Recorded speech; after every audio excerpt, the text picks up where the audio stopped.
สวัสดีท่านที่ฟังเราครั้งนี้ขอให้มีความสุขสนุกสนานเพลิดเพลินในพระธรรมใจสำราญจนรายการนี้จบครบชั่วโมงเป็นรายการธรรมะในไตรปิฎกดังจะยกมาเคียงเปล่งเสียงส่งเป็นการช่วยอำนวยทันให้จันโลงช่วยยึดโยงพุทธศาสตร์ของชาติไทยให้อยู่ยงคงกระพันเป็นมั่นเหมาะให้ไพเราะกระจ่างสว่างไสวให้ธรรมะประจักษ์เป็นหลักใจอำนวยสุขโชคชัยไปชั่วการขอถวายความนอบน้อมแด่พระรัตนตรัยมีพระพุทธเจ้าเป็นต้นขอถวายความเคารพพระมหาเถระพระเถรานุเถระเจ้าคณะพระสังฆาธิการทั่วโลกมีพระเดชพระคุณพระธรรมเสนาบดีเจ้าคณะภาค7วัดพระธาตุดอยสุเทพเป็นต้นและขออำนวยพรแด่ท่านผู้ฟังท่านผู้ชมสาธุชนพุทธบริษัททั้งหลายวันนี้รายการพระไตรปิฎกลอยฟ้าก็ลอยมาจากเมืองหลวงของประเทศเอสโตเนียคือเมืองทานลินโรงแรมBU เมื่อวานนี้มาพักที่โรงแรมนี้มาตอนเย็นเมื่อวานละนะแล้วก็วันนี้ก็บันทึกเสียงล่วงหน้ามาผ่านทาง Facebook ไลฟ์สวัยเทพบุญ กว่าจะจัดรายการได้ก็อย่างว่าจนดึกจนดื่นตอนนี้ก็นี่จะตี 4แล้วนี่จะตี 4แล้วก็จะตรงเวลาที่รายการนี้ออกอากาศทางสถานีวิทยุ5 สถานีในเช้าวันนี้8 นาฬิกาถึง 9 นาฬิกานี่1 สถานีวิทยุสสว.วัดฝายหินระบบ FM 104.50ซึ่งมีท่านพระครูสมุวิสุวัฒน์วรกิจโจเป็นผู้อำนวยการนี่ออกอากาศในวันจันทร์ถึงวันศุกร์แล้วก็2 สถานีวิทยุ คลื่นสีขาวเพื่อชาวประชาของวัดปากทางเจริญอำเภอดอยหล่อจังหวัดเชียงใหม่แล้วก็มีท่านพระครูอภิวัฒนวิกรมเป็นผู้อำนวยการมาออกอากาศเวลานี้8 ถึง 9 นาฬิกาทุกวันตอนนี้ขอต้อนรับคุณโยมธรรมชาติสัจธรรมใช้นามปากกานะธรรมชาติสัจธรรมจากนครศรีธรรมราชวันนี้มาเข้ามาเป็นท่านแรกเลยวันนี้โมทนาเป็นอย่างยิ่ง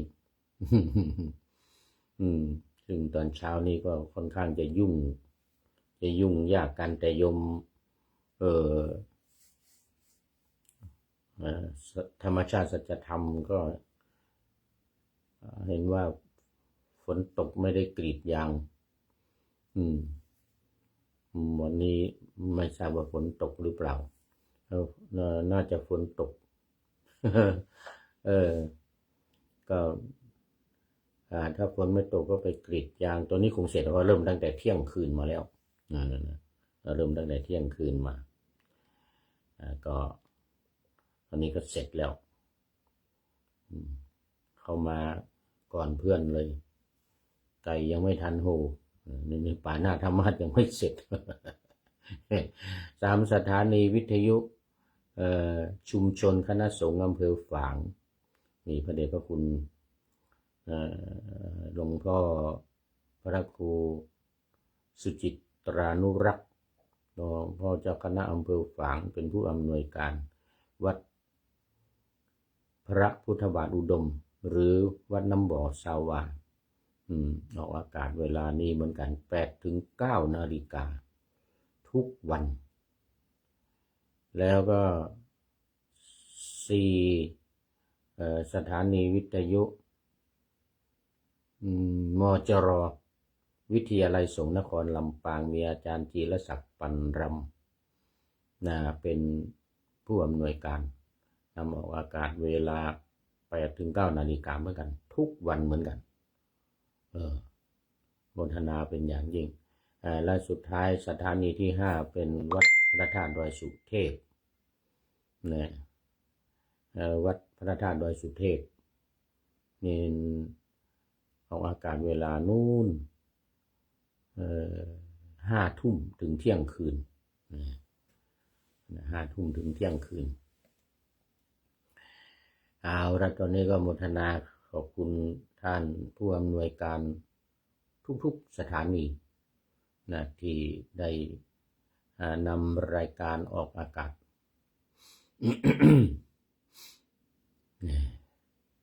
ได้ช่วยกันเผยแผ่พระพุทธศาสนาวันนี้ก็บันทึกเสียงล่วงหน้ามาอย่างว่าผ่านทาง Facebook Live แล้วก็ผ่านเข้ามาจากโรงแรม BU โรงแรม BU เป็นของคุณว่างั้นนี่โรงแรมของคุณนี่โรงแรมของคุณเอาแล้วนะวันนี้ก็ขึ้นสูตรใหม่เรียกว่าอุปกิเลสสูตรมาในมหาวารวรรคสังยุตตนิกายพระตันตปิฎกเล่มที่19สังยุตตนิกายเล่มที่19เป็นเล่มสุดท้ายหน้า230ข้อที่467นี่เป็นพระไตรปิฎกฉบับสยามรัฐฉบับสยามรัฐซึ่งมหาวารวรรคนี่สังยุตตนิกายนี่เป็นเล่มสุดท้ายเล่มที่19ตั้งแต่15มา15 16 17 18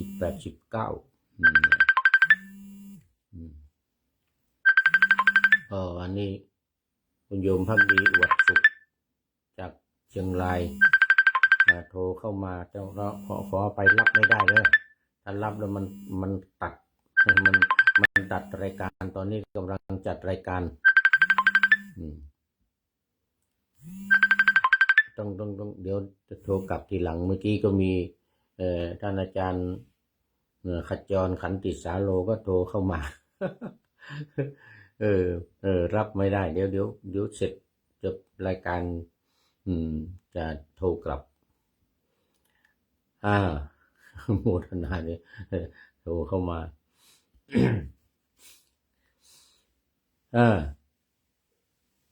นี่ก็ใจความ ก็คือว่าดูก่อนภิกษุทั้งหลายอุปกิเลสของอุปกิเลสของทอง5 อย่างเหล่านี้เป็นเครื่องทำทองไม่ให้อ่อนไม่ให้ความแก่การให้ควรแก่การงานไม่ให้ควรแก่การงานไม่ให้มีสีสุขแล้วก็ให้เปราะและ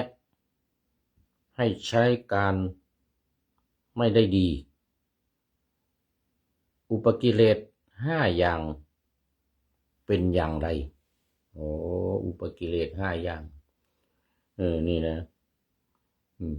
ก็งงอยู่ว่าทำไมเป็นทองกิเลสอุปกิเลสไปทำทองอะไรก็เป็นการเปรียบเทียบนะเป็นการเปรียบเทียบว่า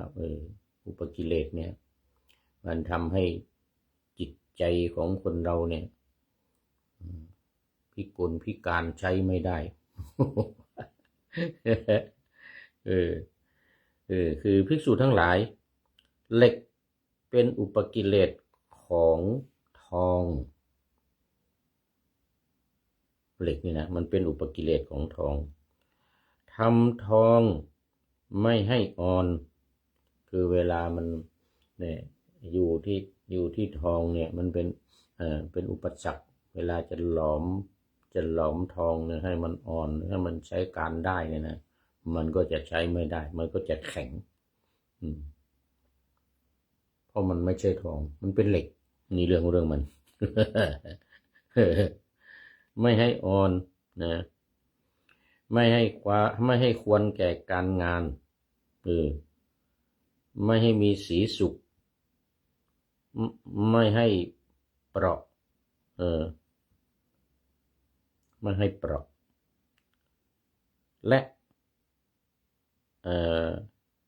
ให้ใช้การไม่ได้ดีโลหะดีบุกตะกั่วเงินอันนี้เป็นอุปกิเลสของทองนอกจากว่าอุปกิเลสทั้งหลายเนี่ยถ้าจะเปรียบเทียบกับสิ่งที่เป็นอุปสรรคของทองนี่นะก็มีพวกโลหะคือพวกเหล็กแล้วก็มีพวกดีบุกอันนี้พวกแร่ดีบุกแร่ที่เป็นตะกั่วแล้วก็เงินนี่1 2 3 4 5 อย่างนี่5 อย่างนี้เป็นอุปสรรคของทองจะหลอมทองอย่าเที่ยวให้มีเหล็กให้มีดีบุกตะกั่วพวกนี้นะมีแร่เอิร์ธหรือเปล่า แร่เอิร์ธก็ได้อยู่เหมือนกันไอ้ที่แย่งกันอยู่ทั่วโลกตอนนี้นะจีนไม่ขายให้อเมริกาเดือดร้อนเลยทีนี้แร่เอิร์ธเครื่องบิน F-35 ขึ้นไม่ได้วะไม่มีแร่ธาตุไม่มีแร่เอิร์ธนี่นะ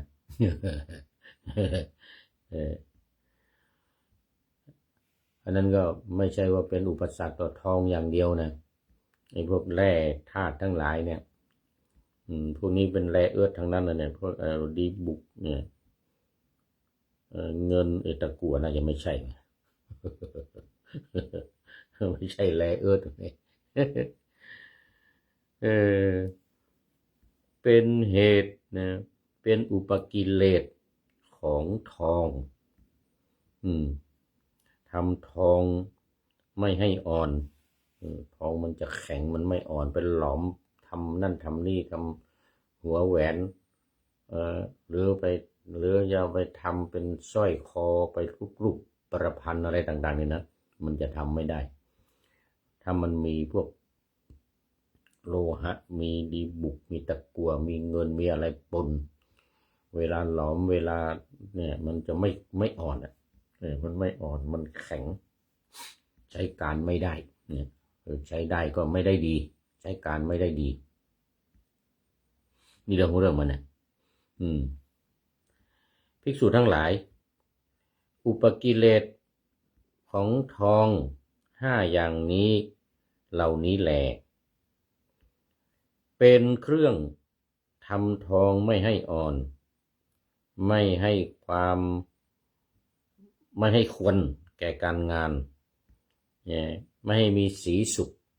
ปกติทองเนี่ยเวลาไปหลอมนี่จะเป็นสีสุกปรั่งเลยทีเดียวสีมูมันสวยงามมากนะแต่ว่าเป็นของเปราะไปซะเนี่ยใช้การไม่ได้ดีฉันใดนะภิกษุทั้งหลายอุปกิเลสของทอง5อย่างนี้ไม่ทำให้ทองใช้การไม่ได้ฉันใดภิกษุทั้งหลายฉันนั้นก็เหมือนกันอุปกิเลสของจิต5อย่างนะเป็นเครื่องเป็นอุปสรรคนะของจิตไม่ให้จิตอ่อนนี่ไม่ให้ควรแก่การงาน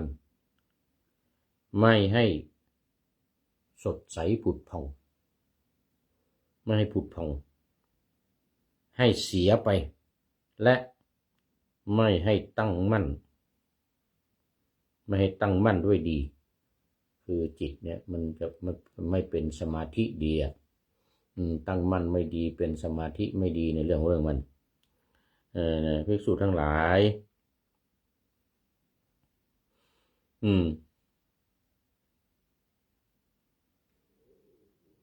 อุปกิเลสใน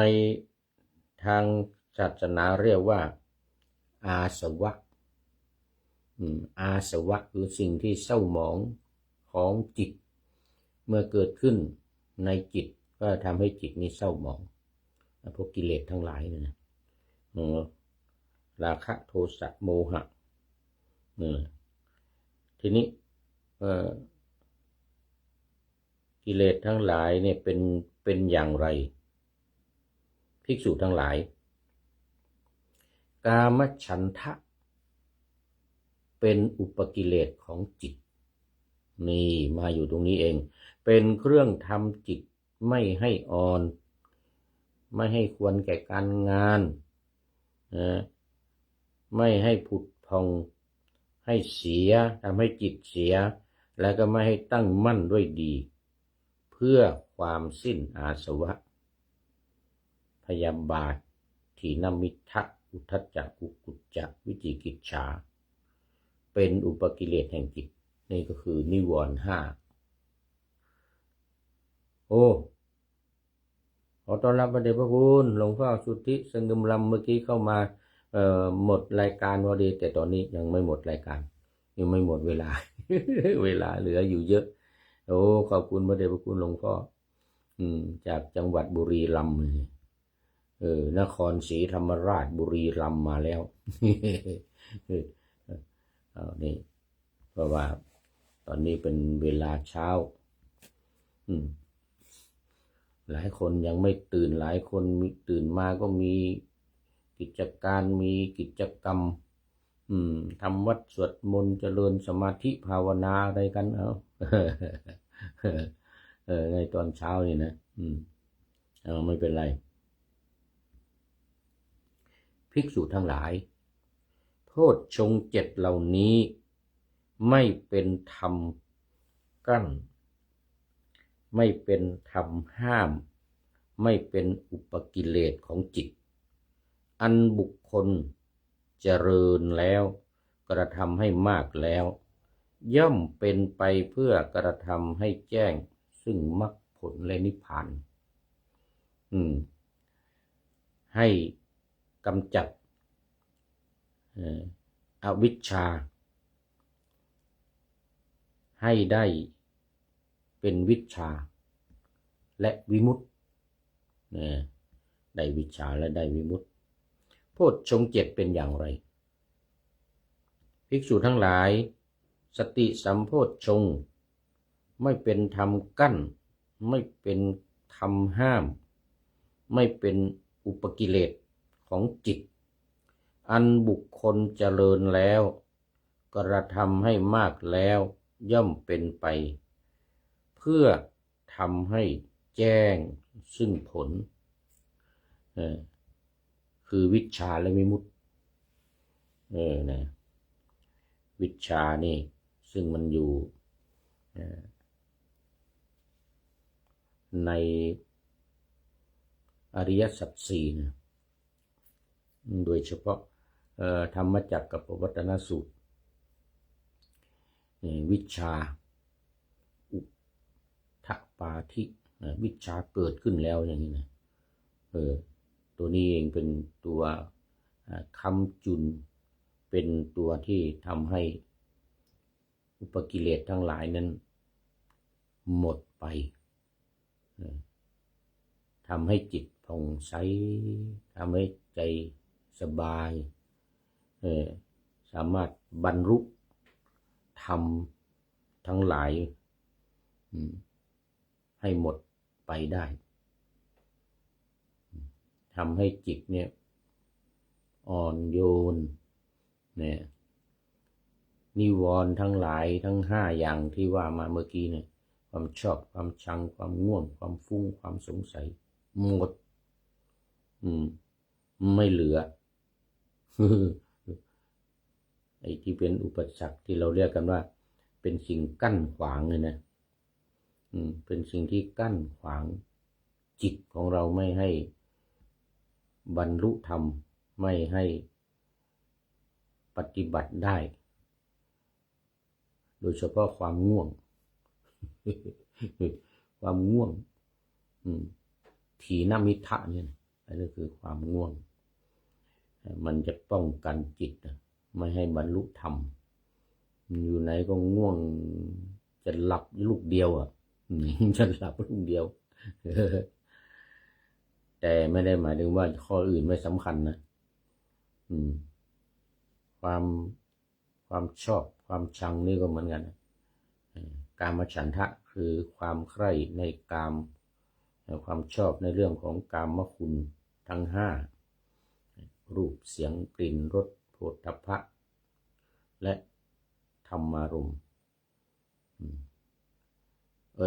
ไม่ถึงธรรมารมณ์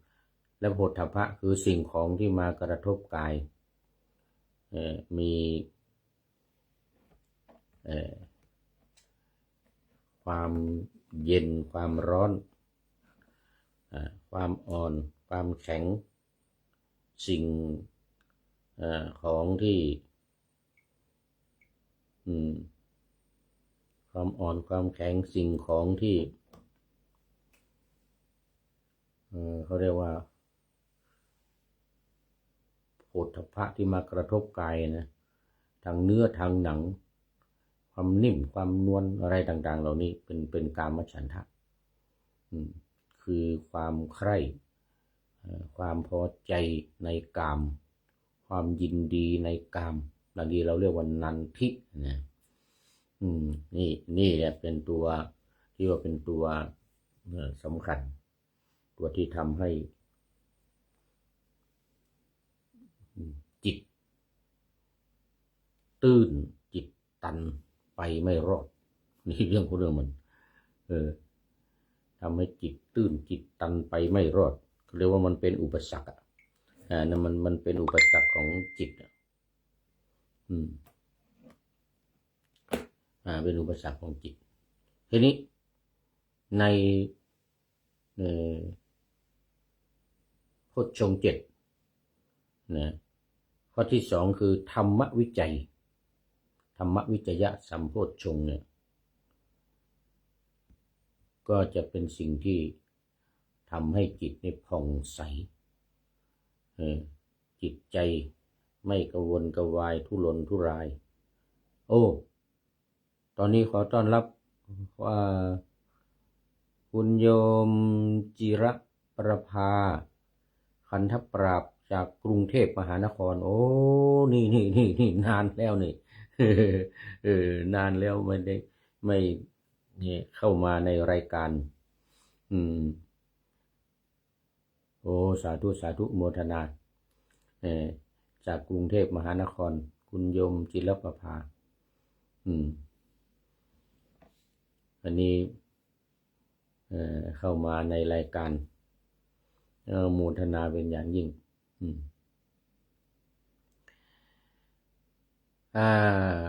ธรรมวิจัย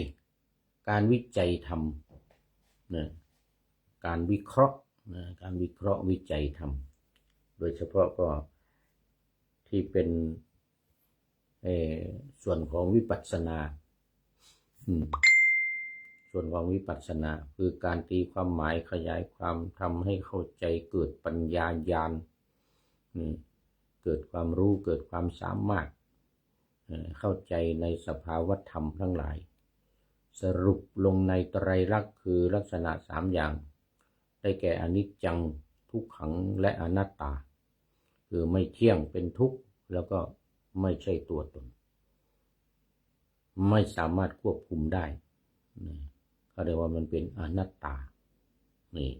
ตัวนี้เป็นตัวสำคัญตัวที่ว่าธรรมวิจัยธรรมวิจยะเนี่ยเป็นในโพชฌงค์7เป็นข้อที่2เลยส่วนในข้อที่3วิริยะสัมโพชฌงค์ตัวนี้ก็เป็นตัวสำคัญความเพียรความพยายามความตั้งใจเนี่ยทั้ง4อย่าง1คือไม่ให้ความชั่วความไม่ดีเกิดขึ้น2กำจัดความชั่วความไม่ดีที่อยู่ในจิตใจเนี่ยให้มันหมดไปคุณโยมจิรประภาบอกว่าสาธุสาธุสาธุเจ้าโอโมทนาโมทนาดีใจดีใจ กรุงเทพเป็นยังไงเนาะนี่ฝนตกบ้างหรือเปล่านี่อ้าวโยมเกษตรเพชรสำริดโอ้โหอันนี้เจ้าของสำนักข่าวก้าวหน้านิวจากหมู่บ้านสันกำแพงจังหวัดเชียงใหม่นักจัดรายการทางสถานีวิทยุทั่วเชียงใหม่สถานีวิทยุวัดไฟหินวัดนนวัดนี้โอ้นี่มาแล้วโอ้โมทนาคุณโยมเกษตรเพชรสำริดผู้โด่งดัง ผู้โด่งดังแล้วก็ผู้เชี่ยวชาญในเรื่องอภิธรรมโอ้จบอภิธรรมบัณฑิตโอ้สาธุโมทนาวันนี้นึกยังไงเนาะนี่วันนี้ นานแล้วนี่ไม่เข้ามาวันนี้มาแล้วสาธุอนุโมทนาต่อไปข้อที่3นี่วิริยะสัมโพชฌงค์เนี่ยนะก็คือความเพียรว่าแล้วในความเพียร4อย่าง1ไม่ให้ความชั่วเกิดขึ้น2กำจัดความชั่วที่เกิดขึ้นแล้วอยู่กับใจนะให้หมดไปไม่ว่าจะเป็นความโลภความโกรธความหลงนะไม่ว่าเป็นความโลภความโกรธความหลงแล้วไม่มันหมดไปอย่าให้มีหลงเหลือให้มีหลงเหลือแล้วก็3ทำกุศลคือทำความดีให้เกิดขึ้น4รักษาความดีที่เกิดขึ้นแล้วเนี่ยไม่ให้สูญหายไปเหมือนเกลือรักษาความเค็มกทมเช้านี้อากาศดีมากเมื่อคืนที่ผ่านมาฝนตกหนักมากตกกลางคืนตอนกลางวันไม่ตกพอดีนะไปไหนสะดวกโยมจิรประภาแจ้งมาสาธุโมทนานี่ไม่เหมือนเอสโตเนียนะเอสโตเนียนี่ตกตลอดเดี๋ยวก็ตกเดี๋ยวก็มืดเดี๋ยวก็แดดสลับกันไปตลอดปี ตกตลอดปี เดี๋ยวไปเดือนธันวามกรากุมภานี่จะยิ่งหนักฝนทั้งฝนจริงๆทั้งฝนหิมะโอ้โหนี่อาการหนักแต่กรุงเทพดีละกลางวันจะได้สะดวกสบายไปไหนมาไหนฝนไม่ตกถ้าฝนตกนี่ลำบาก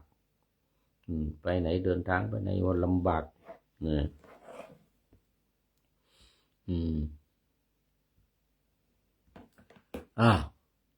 วิริยะสัมโพชฌงค์ต่อไปปีติปีติสัมโพชฌงค์นี่โอ้โหนี่ก็อยู่ในองค์ฌานที่2ข้อที่1วิตกวิจารข้อที่2ปิติข้อที่3ความสุขและข้อที่4เอกคตารมณ์วันนี้ปีตินี่เป็นตัวสำคัญตัวประคับประคองทำให้อุปกิเลสทั้งหลายกิเลสทั้งหลายเนี่ยเข้ามาครอบงำจิตใจไม่ได้ปีตินี้เกิดขึ้นแล้วโดยเฉพาะปีติที่เกิดขึ้นในองค์ฌานที่2นี่ก็ทำให้อยู่ได้เป็นเดือนบางองค์นั่งทำสมาธิได้เป็นปีก็มี7 ปีก็มีไม่หิวข้าวไม่หิวน้ำปีติมีปีติประคับประคองเป็นโพชฌงค์คือองค์แห่งการตรัสรู้ต่อไปปัสสัทธิสัมโพชฌงค์ปัสสัทธิสัมโพชฌงค์นี่ก็เหมือนกันเป็นทำให้จิตผ่องใสทำให้ปัสสัทธิก็แปลว่าผ่องใสจิตผ่องใสสะอาดผุดผ่องเป็นยองใยนี่เขาเรียกว่าปัสสัทธิสัมโพชฌงค์ต่อไปสมาธิสัมโพชฌงค์ปิติปัสสัทธิแล้วก็สมาธิตัวนี้ก็สุดยอดตัวที่เกิดแล้วทำให้จิตใจได้บรรลุธรรมนั่นก็คือตัวสมาธินี่แหละตัวสมาธิคือจิตที่ตั้งมั่นคงก็ทำให้ได้บรรลุธรรมเป็นเจโตวิมุตติปัญญาวิมุตติก็เป็นได้นะสมาธิเนี่ยแต่มีความหมายว่าสงบจิตที่สงบจิตที่ตั้งมั่นสงบจากกิเลสทั้งหลายสงบจากกิเลสทั้งหลายไอ้ตัวนี้ตัวสมาธินี่มันจะไปตรงกับในวิปัสสนาตัวสมถะเดี๋ยวตัววิปัสสนานี่เป็นความสงบจิตสงบใจจากกิเลสทั้งหลายกิเลสทั้งหลายไม่เข้ามาครอบงำได้อันนี้คือไอ้คุณสมบัติของสมาธิสายวิปัสสนาส่วนถ้าสายสมถะนี่ก็ทำให้จิตมั่นคงแน่วแน่ดิ่งลงไปแล้วได้บรรลุธรรมมาเรียกว่าเป็นเจโตวิมุตติส่วนปัญญาเกิดความรู้เกิดความสามารถเกิดความเข้าใจเรียกว่าปัญญาวิมุตติสามารถหลุดพ้นได้ด้วยปัญญาอันนี้ก็คือสมาธิ2 อย่างสัมโพชฌงค์สุดท้ายอุเบกขาไอ้ตัวนี้สำคัญมากอุเบกขาสัมโพชฌงค์เนี่ยจะทำให้ไม่กั้นจิตนะไม่เป็นธรรมที่ห้ามไม่เป็นอุปกิเลสของจิตอุเบกขาโดยเฉพาะเวลาเข้าฌานที่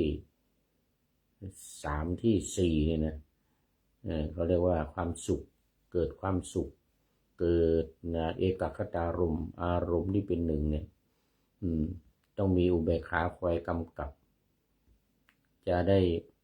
ไม่ติดไม่ลุ่มหลงอยู่ในปิติในความสุขหรือในเอกคตารมณ์ที่อารมณ์เป็นหนึ่งเนี่ยเขาเรียกว่าเป็นอัปปนาสมาธินะ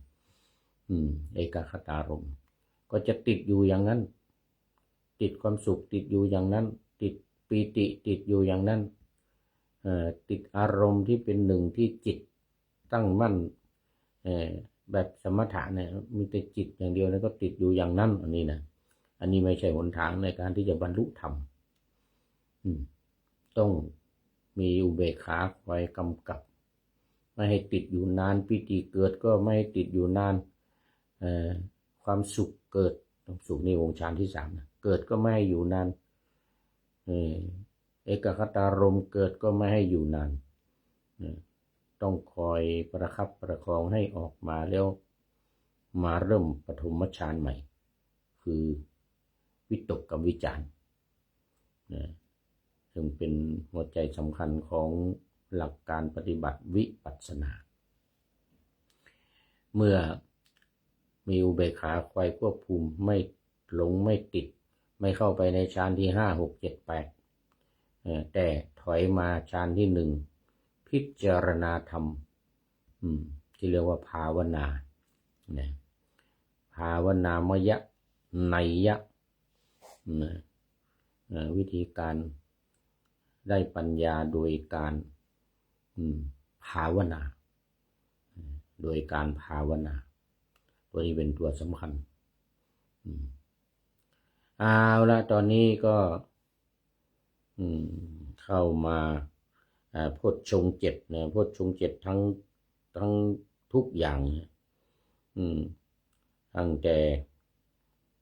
สติวิริยะปีติปัสสัทธิสมาธิและอุเบกขาเป็นตัวสำคัญที่จะไม่กั้นจิตแล้วก็ทำให้ผุดผ่องใสภิกษุทั้งหลายโพชฌงค์7เหล่านี้แลไม่เป็นธรรมกั้นจิตเป็นต้นภิกษุทั้งหลาย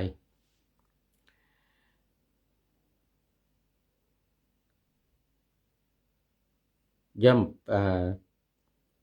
โพชฌงค์7เนี่ยย่อมทำให้เป็นไปเพื่อการทำให้แจ้งซึ่งผลคือวิชชาและวิมุตติวิชชาและวิมุตติวิชชาก็คือพ้นจากอวิชชาจึงจะกลายเป็นวิชชาองค์ดับอวิชชาคือความไม่รู้ซึ่งหมายถึงไม่รู้อริยสัจธรรมทั้ง4ประการนะทุกข์สมุทัยนิโรธแล้วก็มรรคทุกข์สมุทัยนิโรธแล้วก็มรรค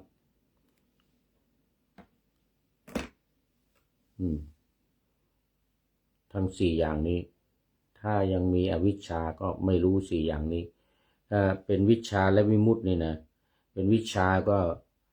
รู้อริยสัจธรรมทั้ง4ประการซึ่งเป็นตัวหลักตัวสำคัญ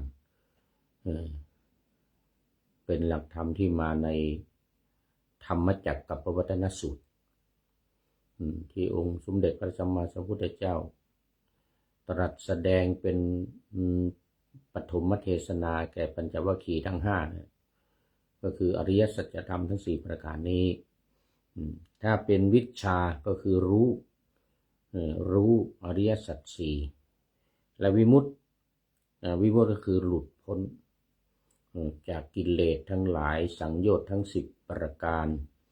กิเลสตัวใหญ่ราคะโทสะโมหะนี่นะเพราะฉะนั้น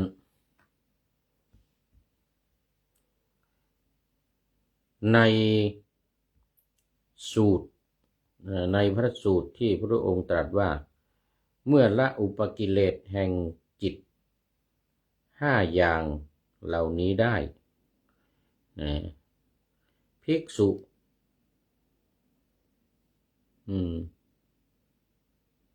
หวังจะแสดงอิทธิวิธีได้ทิพพโสตบรรลุเจโตปริยญาณบรรลุปุเพนิวาสานุสติญาณบรรลุจุตูปปาตญาณหรือกระทำให้แจ้งซึ่งเจโตวิมุตติและปัญญาวิมุตติก็สามารถทำได้บางบาลีบอกว่าทำให้หลุดพ้น หรือหลุดพ้น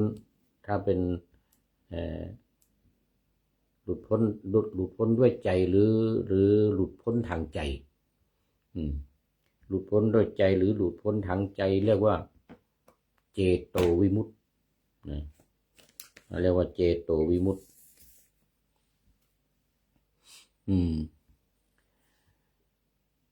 ถ้าหลุดพ้นด้วยปัญญาเรียกว่าปัญญาวิมุตตินี่ขึ้นอยู่กับการดำเนินขึ้นอยู่กับการดำเนินว่าจะอยู่ในสายไหนอยู่ในสายสมถะหรือสายวิปัสสนาเรื่องของเจโตวิมุตติกับปัญญาวิมุตติเจโตวิมุตติแปลว่าการหลุดพ้นทางใจหรือหลุดพ้นด้วยใจก็คือใจที่เป็นสมาธินั่นเองใจที่ตั้งมั่นที่เป็นสมาธิส่วนปัญญาวิมุตติอันนี้จะหมายถึงการหลุดพ้นทางใจทางปัญญาหลุดพ้นด้วยความรู้ด้วยความสามารถรู้แจ้งเห็นจริงในสภาวธรรมซึ่งมีองค์ประกอบเป็นสภาวธรรมเนี่ยถึง73หัวข้อ6หมวด1หมวดขันธ์5รูปเวทนาสัญญาสังขารวิญญาณนี่แหละ2อายตนะ12คือตาหูจมูกลิ้นกายใจเป็นอายตนะภายใน6รูปเสียงกลิ่นรสสิ่งของที่มากระทบกายและความคิดที่เกิดขึ้นทางใจเรียกว่ามากระทบใจมากระทบใจเรียกว่าปัญญาวิมุตติเพราะว่าหลุดพ้นได้ด้วยความรู้ความเข้าใจตีความหมายอธิบายความในหลักการ73หัวข้อนี่นะอันนี้หมวดที่2ผ่านไปหมวดที่3ได้แก่ธาตุ18ธาตุ18นี่ก็มาจากอินทรีย์ทั้ง6ภายในกับภายนอกเนี่ยที่มันกระทบกันเช่นตากระทบกับรูปก็จะเกิดความรู้ขึ้นภายในมาอีกตัวก็เรียกว่าจักขุวิญญาณคือรู้ผ่านทางตาซึ่งอยู่ในตัวของเรานี่แหละรู้ผ่านทางตาทุกสิ่งทุกอย่างรู้แจ้งเห็นจริงตามสภาวธรรมที่มันเป็นไปตามความเป็นจริงแล้วทีนี้ถ้าเป็นชุดที่2ก็หูกับเสียงเมื่อกระทบกันก็จะเกิดความรู้ขึ้นภายในผ่านทางหูเรียกว่าโสตวิญญาณอันนี้เป็นชุดที่2เป็น6ละต่อไปชุดที่3ฆานวิญญาณอันนี้เกิดจากกลิ่นกับจมูกกระทบกันแล้วภายในจิตใจเนี่ยมีวิญญาณอยู่เนี่ยคือตัวรู้อยู่ภายในเนี่ยรู้ว่าไอ้นี่มันเป็นกลิ่นอะไรมันเป็นกลิ่นหอมหรือมันเป็นกลิ่นเหม็นนี่นะเขาเรียกว่าฆานวิญญาณชุดที่3เป็น9ต่อไปชุดที่4ชิวหาวิญญาณมากระทบกับตารสชาติที่มากระทบลิ้นอาหารทั้งหลายรสชาติทั้งหลายที่มากระทบลิ้นตัวนี้เรียกว่าเป็นชุดที่4ชุดที่4ก็มี3เหมือนกันคือลิ้นกระทบกับรสเกิดความรู้ขึ้นเรียกว่าชิวหาวิญญาณ3ชุดที่4เนี่ยเป็น12อันนี้เป็น12ต่อไปชุดที่5กายร่างกายเนี่ยนะกระทบกับสิ่งของเรียกว่าโผฏฐัพพะนี่เกิดความรู้ขึ้นภายในว่าที่กายกระทบเนี่ยมันกระทบกับอะไรเป็นยังไง มันร้อนหรือมันเย็นมันอ่อนหรือมันแข็งเลยนะตัวนี้เขาเรียกกันว่ากายวิญญาณเป็นชุดที่15 เป็น15 ข้อต่อไปชุดสุดท้ายชุดสุดท้ายก็คือความคิดที่เกิดขึ้นกับใจแล้วก็เมื่อความคิดเกิดขึ้นกับใจแล้วก็เกิดความรู้ขึ้นภายในเขาเรียกว่ามโนวิญญาณโอ้คุณโยมจันเพนคำโพธามาแล้วสาธุจากอำเภอเมืองเชียงใหม่เหมือนกันลูกศิษย์ของท่านอาจารย์มหาวิษณุจารุธรรมโมวัดเจ็ดลินโยมจันเพนคำโพธามาวันนี้ใกล้จะหมดเวลาพอดีเลยเนี่ยนี่ใกล้ๆจะหมดเวลาพอดีถ้าจะเป็นท่านสุดท้ายเข้ามาสู่รายการในวันนี้โอ้ยังยังไม่หมดอาจจะไม่ใช่ท่านสุดท้ายนะอุ้ย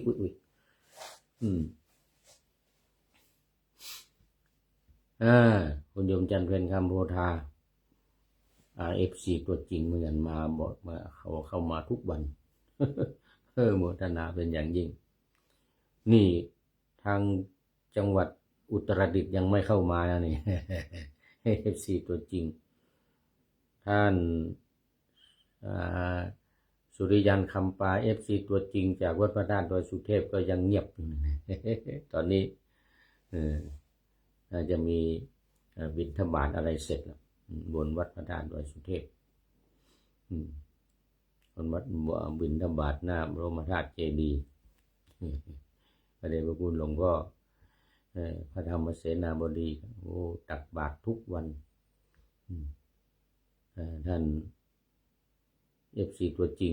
สุริยันคำปายก็มารับอาหารบิณฑบาตทุกวันอ้าวอันนี้อะไรแล้วเนี่ยภิกษุทั้งหลายโพชฌงค์ เนี่ยเลยก่อนโพชฌงค์ ทั้ง7อย่างที่เป็นอำนวยความสะดวกเมื่อกี้มาถึงชุดสุดท้ายพอดีชุดสุดท้าย6 ชุดนะมโนวิญญาณเกิดจากมโนธาตุคือใจแล้วก็ธรรมธาตุคือความคิดธรรมธาตุคือความคิดกระทบกันแล้วเนี่ยกระทบกันแล้วก็เกิดความรู้ขึ้นเนี่ยภายในเรียกว่ามโนวิญญาณเพราะฉะนั้น6 ชุดเนี่ย ขออภัยคันจมูก 6 ชุดมีอะไรบ้างผ่านทางตาทางหูทางจมูกทางลิ้นทางกายและทางใจนี่อย่างละ3 ชุดเป็น18เราเรียกว่าธาตุ18นี่ในหมวดที่3ต่อจากอายตนะต่อจากอายตนะ12ต่อไป อินทรีย์22นี่เป็นหมวดที่4หมวดที่4อินทรีย์22นี่เป็นเริ่มต้นจากจักขุโสตคานะชิวหากายมโนนะเขาเรียกว่าเป็น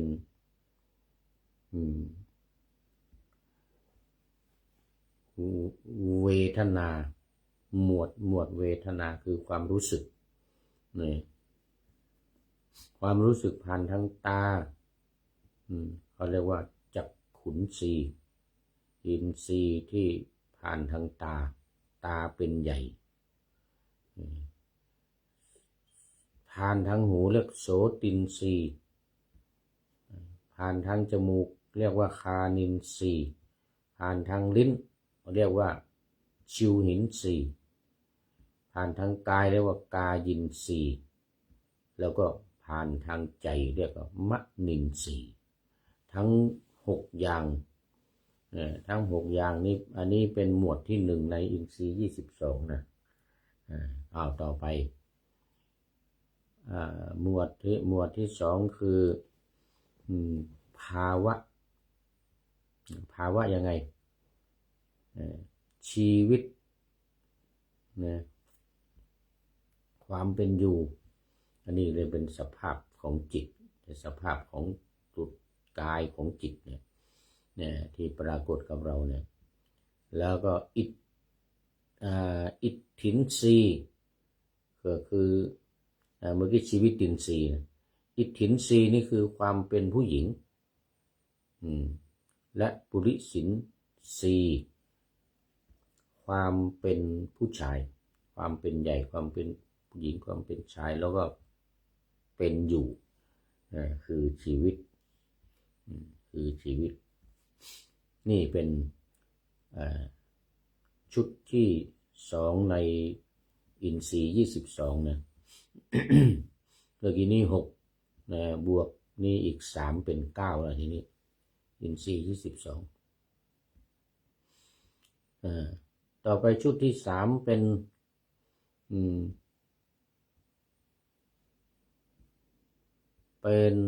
สุขเป็นทุกข์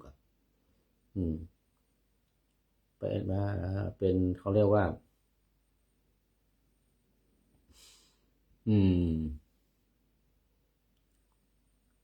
สุขขินทุกขินโสมนัสสินสีโทมนัสสินสีแล้วก็อุเปกขินสีนี่อันนี้อีก5อันนี้อีก5มีอะไรสุขทุกข์โสมนัสโทมนัสอุเบกขาอินทรีย์เป็นอินทรีย์ที่เป็นใหญ่เขาเรียกว่าสุขขินทรีย์ความเป็นใหญ่คือความสุขทุกขินทรีย์ความเป็นใหญ่คือความทุกข์โสมนัสสินทรีย์ความเป็นใหญ่คือความทุกข์ความสุขทางใจโทมนัสสินทรีย์คือความสุขความทุกข์ทางใจนี่ความทุกข์ทางใจเพราะฉะนั้นก็มีสุขมีทุกข์คือสุขกายสุขใจแล้วก็โสมนัสโทมนัสสุขใจทุกข์ใจสุดท้ายอุเบกขาอุเปกขินสีความเป็นใหญ่ในร่างกายเหล่านี้ก็คือ คือความวางเฉยหรือความเป็นกลางความเป็นเฉยหรือความเป็นกลางนี่ก็เรียกว่ามันเป็นใหญ่เรียกว่าเป็นอินทรีย์เหมือนนกอินทรีย์นกอินทรีย์มันเป็นใหญ่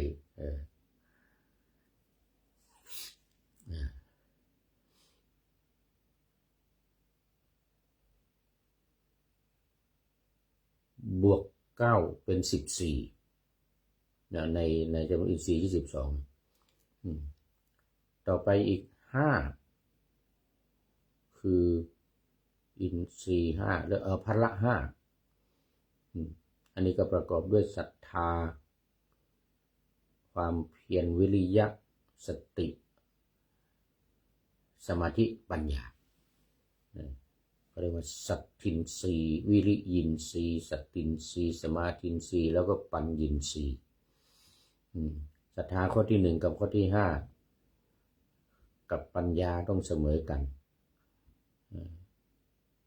ความเพียรข้อที่2กับสมาธิข้อที่4ต้องเสมอกันแล้วก็สมาธิอยู่ตรงกลางระหว่างข้อ4ข้อ5กับข้อ1ข้อ2แสดงว่าเป็นพระเอกตัวพระเอกสำคัญมากไอ้พละ5นี่แหละเป็นตัวสำคัญ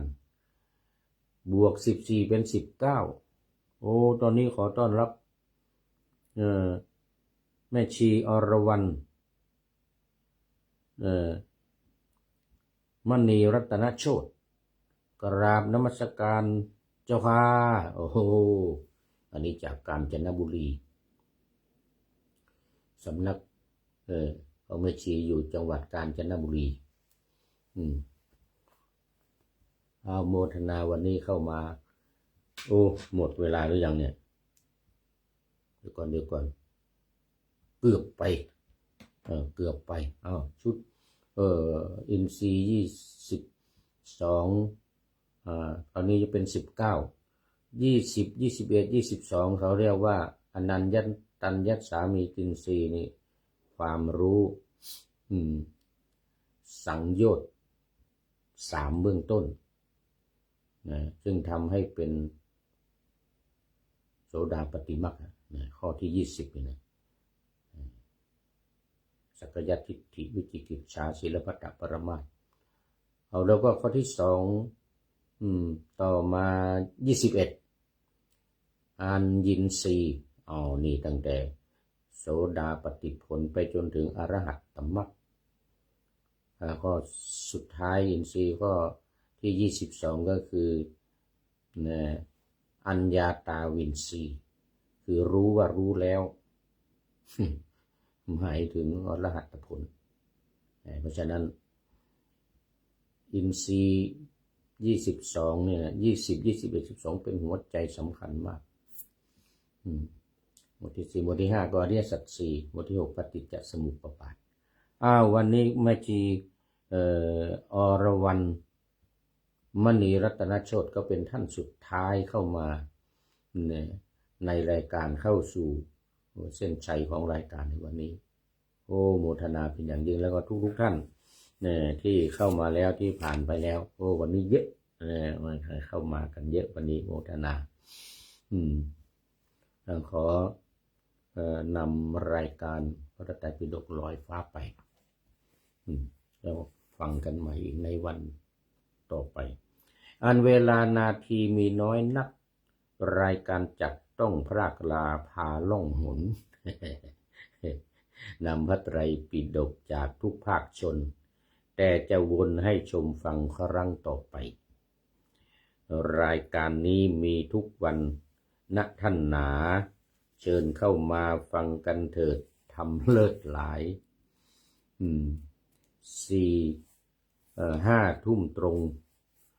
ส่งเสียงดังฟังสบายฟังบรรยายไตรปิฎกสาธกธรรม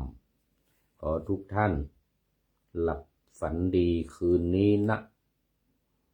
พรุ่งนี้จะมาบรรยายให้ดื่มด่ำด้วยกาบกลอนคำฉันประพันธ์พร่ำเป็นระบำธรรมบันเทิงรื่นเริงใจขอเจริญพร